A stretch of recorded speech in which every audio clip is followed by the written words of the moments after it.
In this video, we are going to compare the slope-intercept equation with the statistics version of that same equation. Now, in your algebra classes, you learned that with the equation y equals mx plus b, the m, or the coefficient of the x, whatever number or fraction or decimal is in front of the x, that's your slope.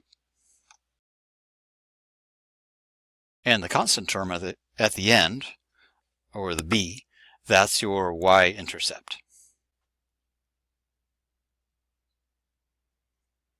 Now in the statistics version of that equation, y equals a plus bx, we have the same situation.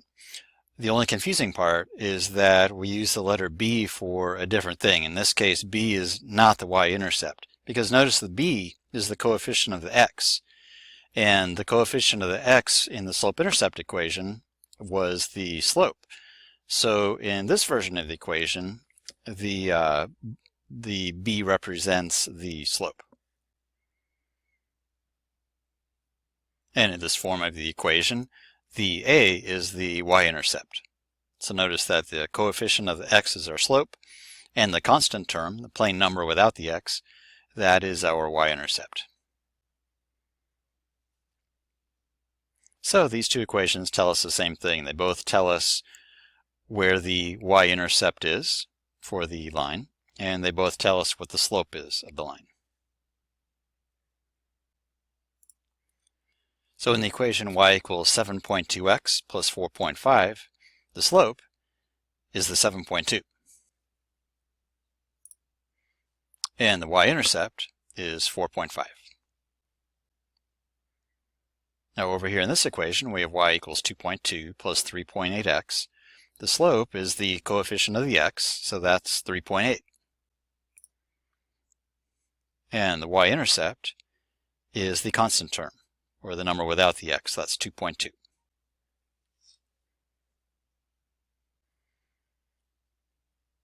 Okay, so let's graph y equals 2x minus 5. This equation tells us that we have a y-intercept of negative 5, so I'm going to go to negative 5 on the y-axis and put a point there. And from that point, we have a slope of 2. Now we understand that when we have an integer for our slope, we understand that there's a 1 underneath it. And the slope is rise over run.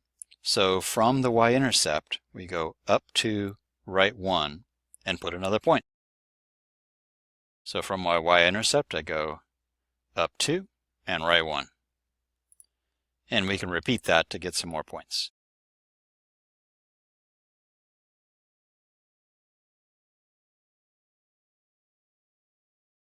Now for this equation, it is not written in slope-intercept form. We have y equals 4 minus 3x. So in this case, the slope is negative 3. And we understand that there's a 1 underneath that integer. And we have a y-intercept of 4. So I'm going to go to 4 on the y-axis and put a point. Now from that point, we're going to go down 3, right 1. So from our y-intercept, I'll go down 1, 2, 3, and over 1. We can repeat that and go down 3, right 1.